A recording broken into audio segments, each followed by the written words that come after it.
All right, next up, let's take a look at what's happening in technology. Here are the latest developments. Interpol has arrested around 1,000 suspects in Africa for their involvement in cybercrime-related activities. Brothers and sisters of Africa, friends across the globe, before we begin today's important story, kindly take a moment to like this video so that YouTube recommends it to more people. Your support helps us amplify Africa's voice, our challenges, and our victories. Now let us dive into one of the largest cybercrime crackdowns ever coordinated on African soil.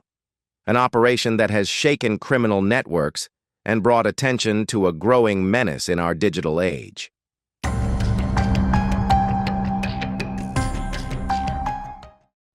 In August 2025, Interpol announced the arrest of more than 260 individuals across 14 African countries. These arrests were not for traditional crimes we often hear about, armed robbery, smuggling, or illegal trafficking. Instead, they targeted something far more insidious, invisible, and yet devastating: sextortion and online romance fraud. These crimes take place behind screens and mobile phones, but the pain they inflict is very real, destroying lives, relationships, reputations, and savings. This coordinated strike by Interpol and African law enforcement marks a turning point in how the continent is confronting cybercrime, but it also reveals the depth of the challenge that still lies ahead. The operation, codenamed Contender 3.0, was conducted between July 28 and August 11, 2025. It brought together police forces from Ghana, Senegal, Côte d'Ivoire, Angola, Benin, Burkina Faso, Gambia, Guinea, Kenya, Nigeria, Rwanda, South Africa, Uganda, and Zambia. This Pan-African collaboration showed that cybercrime, which knows no borders, can only be fought effectively if countries unite and share intelligence. With Interpol's coordination, investigators identified, tracked, and dismantled dozens of criminal infrastructures used by fraudsters to target victims both within Africa and far beyond its shores. From fake social media accounts to forged courier company documents, from encrypted apps used for blackmail to international money transfer channels, the operation exposed just how sophisticated and widespread these networks have become. The numbers themselves tell a sobering story. And shifting focus, where there's internet, there are cyber criminals. And in Africa, cybercrime is affecting millions. To counter them, Interpol led a major cybercrime crackdown across Africa called Operation Serengeti 2.0. Across these 14 nations, 260 suspects were arrested. Over 1,400 victims were identified as having been blackmailed, deceived, or extorted through sextortion schemes and romance scams. Authorities estimate that at least $2.8 million were lost in these operations, though the true figure is likely much higher since many victims remain silent due to fear and stigma. In Ghana alone, 68 suspects were arrested. Officers seized over 800 electronic devices, phones, laptops, hard drives, SIM cards used to carry out the scams. Investigators found that just in Ghana, more than 100 victims had been defrauded, losing nearly $500,000. Some of that money, about $70,000, has been recovered. But for many, the losses may never be restored. In Côte d'Ivoire, 24 arrests were made in connection with a particularly damaging sextortion network. Here, the scale of victimization was staggering. More than 800 people, many of them in other countries, had fallen prey to blackmailers. The scammers used carefully crafted fake profiles, often pretending to be attractive young men or women, to lure targets into intimate conversations. Once explicit photos or videos were shared, the criminals turned to threats.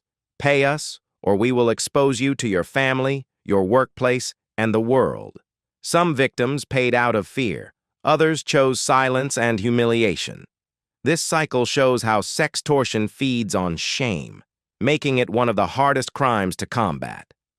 Senegal's contribution to the operation revealed another disturbing tactic: 22 suspects there were arrested for impersonating celebrities and public figures online. They would reach out to fans, pretending to be popular musicians or actors, and convince them to engage in private chats. Gradually, victims were drawn into conversations that became intimate, before being pressured to send money to their supposed idol. At least 120 people were identified as victims in Senegal, losing about $34,000. In Angola, 8 arrests were made linked to scams that targeted nearly 30 victims. Though the sums involved were smaller, the damage to trust and the potential for international embarrassment was significant. What makes this crackdown unique is not just the arrests, but the massive infrastructure seizures. More than 1,200 digital devices were confiscated, 81 separate scam infrastructures, websites, servers, social media accounts, and communication networks were dismantled. This matters because cybercrime is not just about individual fraudsters. It is about systems. Behind each scammer is a web of fake identities, bank accounts, encrypted chat groups, and networks of accomplices. By targeting these systems, Interpol and African agencies aimed not only to catch the perpetrators, but to cripple their ability to regroup quickly. But let us pause and ask, why is sextortion and romance fraud rising so fast in Africa? Part of the answer lies in technology. Smartphones, cheap data plans, and social media platforms have spread rapidly across the continent. With them come opportunities, but also risks. Scammers no longer need complex hacking tools. All they need is a convincing profile picture, a stolen identity, and the ability to manipulate emotions. Another factor is economic hardship. In places where youth unemployment is high, some are lured into online fraud as a survival strategy, not fully grasping the long-term consequences for victims and for Africa's reputation. Finally, weak legal frameworks and limited law enforcement capacity mean that in many countries, cybercriminals operate with relative impunity. This operation shows that change is possible, but it must be sustained. Victims of these crimes are diverse.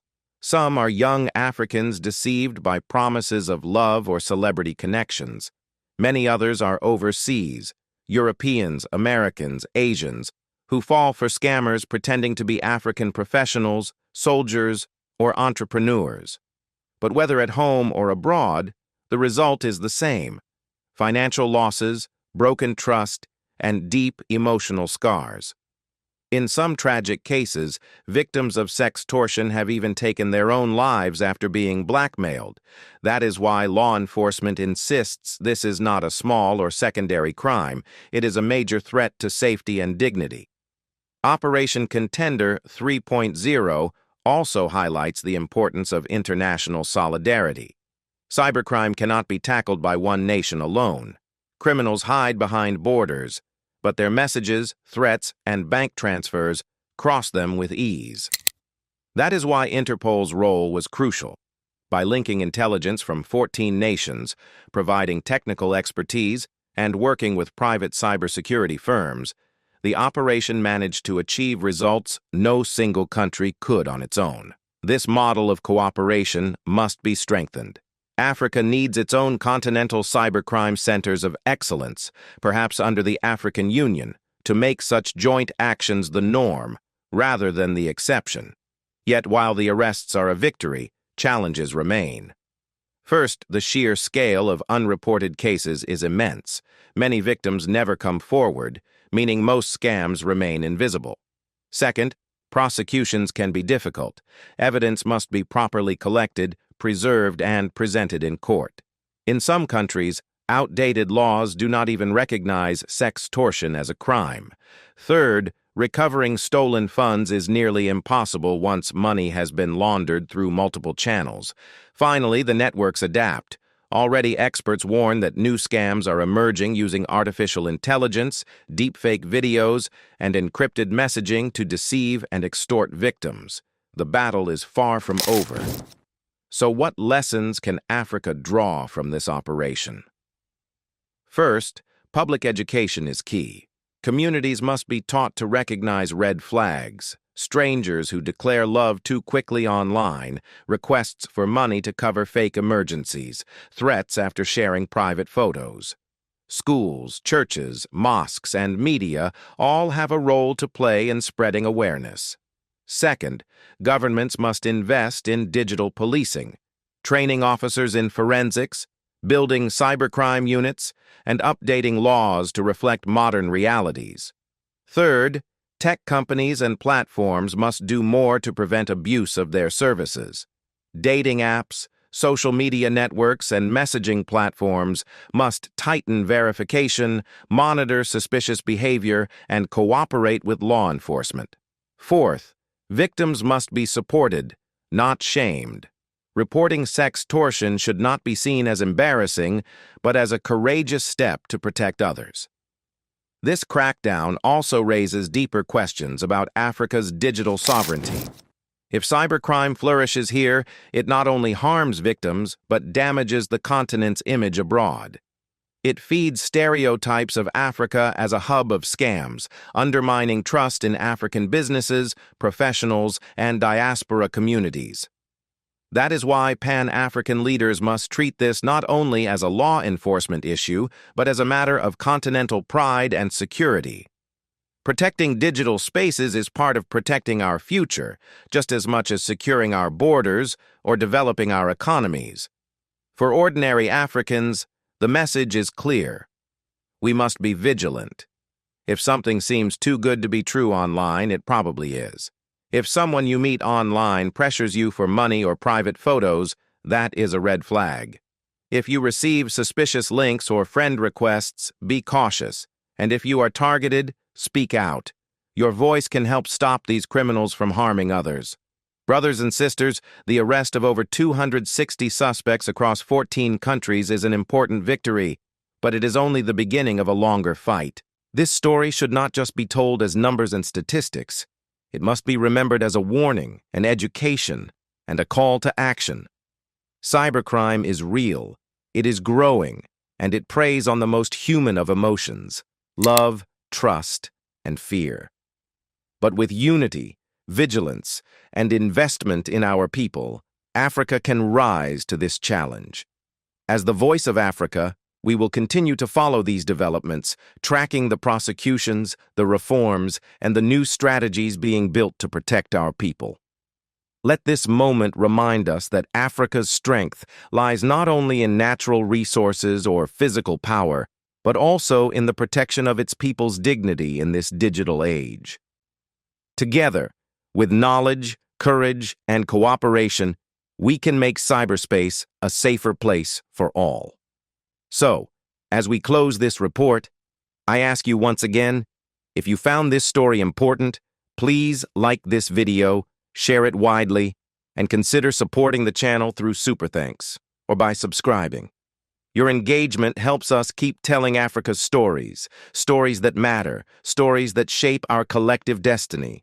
This is the voice of Africa, where Africa speaks for itself, with truth and with power. Stay vigilant, stay safe, and stay united.